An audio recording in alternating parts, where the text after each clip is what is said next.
the king's knights carried specially made funeral banners. Then came the elaborate hearse, swathed in over 7 yards of black cloth of gold, and decorated by painters who had worked day and night to complete it. 4 knights reverently bore the coffin, covered with black cloth of gold and with a white cloth of gold cross upon it, over which there was a canopy held by 4 more knights. 4 earls, a marquis, barons, and yet more knights followed.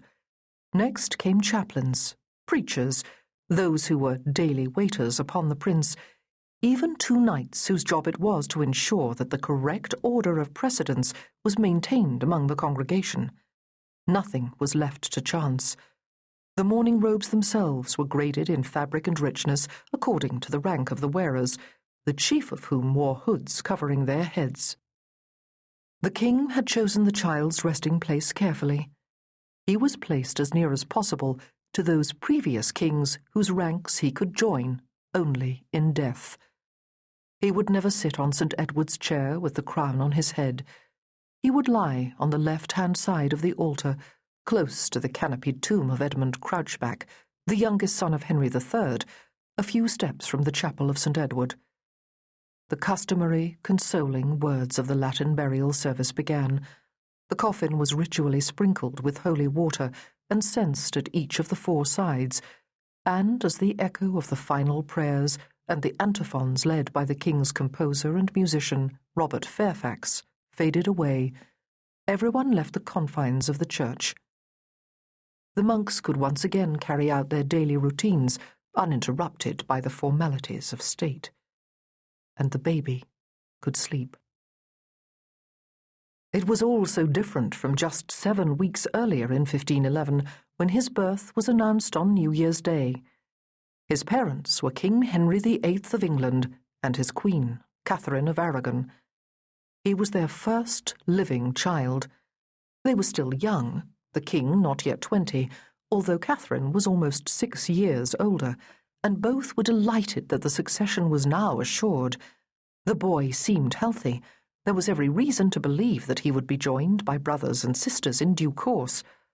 Henry was so grateful, he rode to the shrine of Our Lady at Walsingham, Norfolk, to give thanks, a journey of about 200 miles.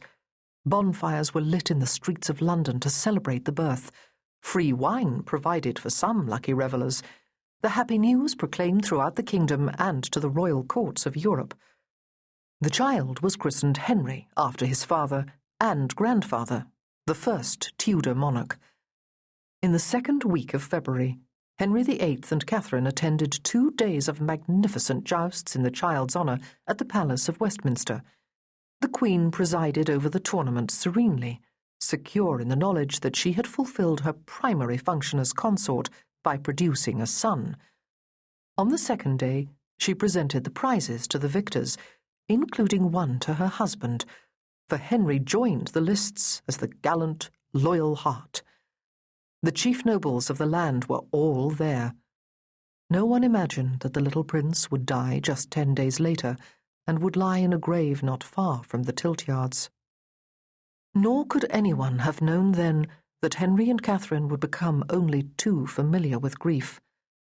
The king at first tried to hide his sorrow and comfort the Queen with thoughts of the family they would one day have, but despite her numerous pregnancies, and no matter how many long hours she spent in prayer, Catherine only managed to give birth to 1 child who lived to grow up, and that was a girl, Princess Mary.